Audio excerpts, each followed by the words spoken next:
Ռոքի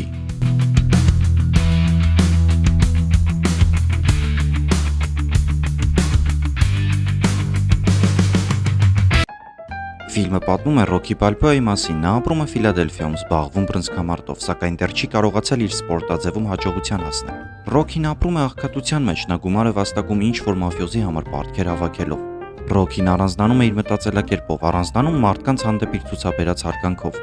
Ֆիլմի ընթացքում մենք տեսնում ենք գեղեցիկ նուրբ գծով գնացող սիրային գիծ։ Նա սիրահարված է Ադրիանին ու փորձում է գրավել աղջկա սիրտը։ Զուգահեռ տեսնում ենք Ապոլո Կրիդին, բռնցքամարտի աշխարհի չեմպիոն, ով ցանկանում է ցուցադրական մենամարտ կազմակերպել այսպես ասած ոչ ոքի հետ, որպեսզի ցույց տա, որ Ամերիկայում յուրաքանչյուր ոք կարող է դառնալ ինչ-որ մեկը, ու Ռոքին, ով ամբողջ կյանք երազել էր դառնալ պրոֆեսիոնալ բռնցքամարտիկ եւ ցույց տալ իր կամքը, անսպասելի հնարավորություն է ստանում մրցելու աշխարհի չեմպիոնի հետ։ Նրան անգամ իր մարզիչ Միկին չի հավատում ու ցանկանում է հետ պահել այդ մենամարտից։ Սակայն Ռոքին դա անցալում է որպես կյանքի մեծագույն հնարավորություն ու որոշում ամբողջ ուժով միանալ այդ նպատակին։ Ֆիլմը նկարահանվել է 1976-ին, ռեժիսորն էր Ջոն Էդվիլսոնը, իսկ սցենարիստն ու գլխավոր դերակատարը Սիլվեստր Ստալոնեն։ Ֆիլմն առանձնանում է իր հուզական եւ մոտիվացիոն ուղերձներով, ցույց տալիս համառության եւ կամքի ուժի կարեւորությունը։ Ռոքիի մարզումների տեսարանը նրա ու Կրիդի մենամարտը դարձել են կինոյի պատմության խորհրդանիշներ։ Ֆիլմն արժանացել է Օսկարի, ստացել լավագույն ֆիլմ մրցանակը։ Այն դարձել է Ստալոնեի կարիերայի շրջադարձային պահը։ Զինված տղաները։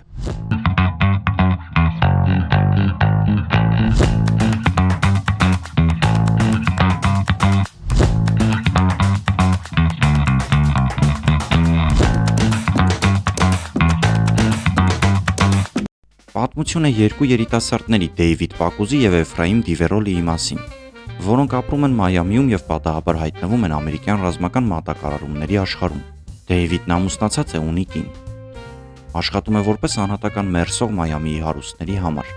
սակայն որոշում է թողնել աշխատանքն ու սկսել բարձրակարգ անկողնային պարագաներ վաճառել ծերանոցներին։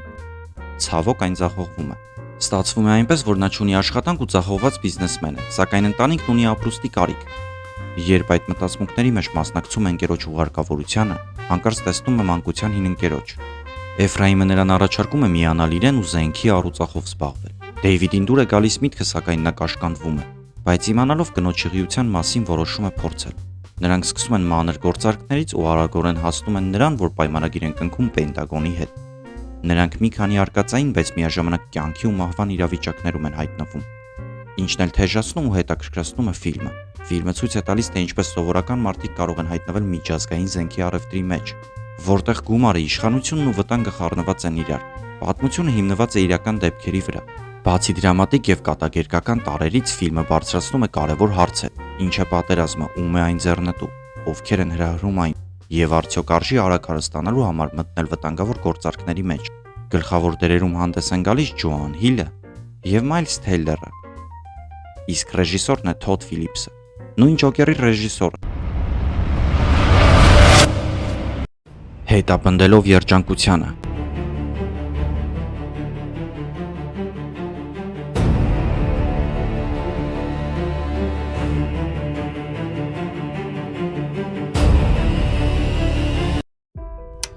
Ֆիլմը պատմում է Քրիս Գարտների իրական պատմությունը։ Նա ամուսնացած է Լինդայի հետ, ապրում են վարձով, պայքարում աղքատության եւ անօթևանության դեմ, միաժամանակ մեծացնելով իրենց փոքր որդուն Քրիստոֆերին։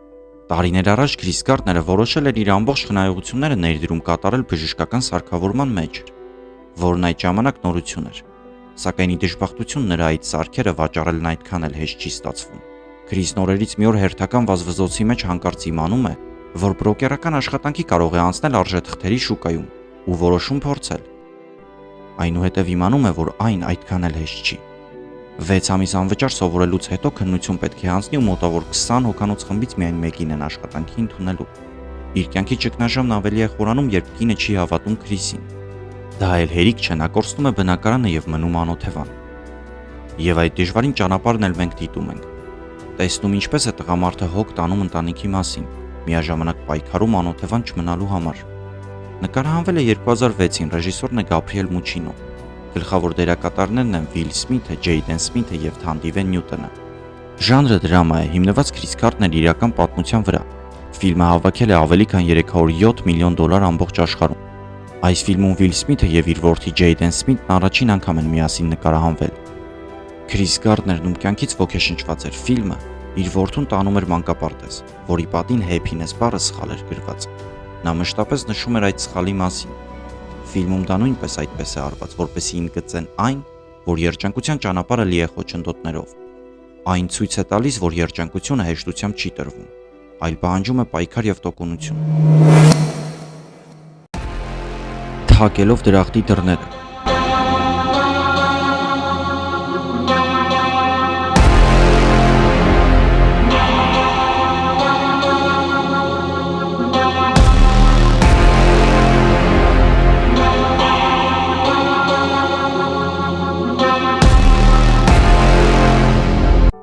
Գերմանական արտադրության ֆիլմը պատմում է երկու մահվան դատապարտված հիվանդների մասին, որոնք որոշում են իրենց վերջին օրերն անցկացնել ազատության մեջ, ճանապարհորդելով դեպի ծով։ Մարտին եւ Ռուդին երկու երիտասարդներ են, որոնք հիվանդանոցում իմանում են, որ ունեն վերջին կարգի քաղցկեղ, եւ հուսահատության ու համակերպման փոխարեն ընտրում են արկածները, երազանքների իրականացումը։ Զուգահեռ իրականությունում երկու մաֆիայի անդամներ կատարում են իրենց շեֆի հանձնարարությունը, տեղափոխում շատ կարևոր մեքենա։ Այդ ընթացքում Մարտին ու Ռուդին, երբ դուրս են գալիս հիվանդանոցից, պատահաբար գողանում են հենց այդ մեքենան՝ Mercedes կոբրիոլետը։ Ստացվում է այնպես, որ նրանք գաղափար չունեն, թե ում մեքենան են գողացել, այդ պատճառով էլ հետապնդվում են։ Իսկ դրան զուգահեռ փորձում են իրենց երազանքները կատարեն։ Ֆիլմը միաժամանակ ողբերգական եւ կատակերգական է, լի հուզական ու դրամատիկ պահերով։ Նկարահանվել է 1997-ին, ռեժիսորն է Թոմաս Յանը։ Ժանրը քրեական դրամա կատակերգություն կամ տրագիկոմեդիա։ Ֆիլմում ներառվել է Heaven's Door երգը, որի անունով էլ կոչվել է այն։ Գլխավոր հերոսներն են Ջան Յոզեֆ Լիֆերսն ու Թիլ Շվայգենը։ Նա նաև մասնակցել է սցենարի ստեղծմանը։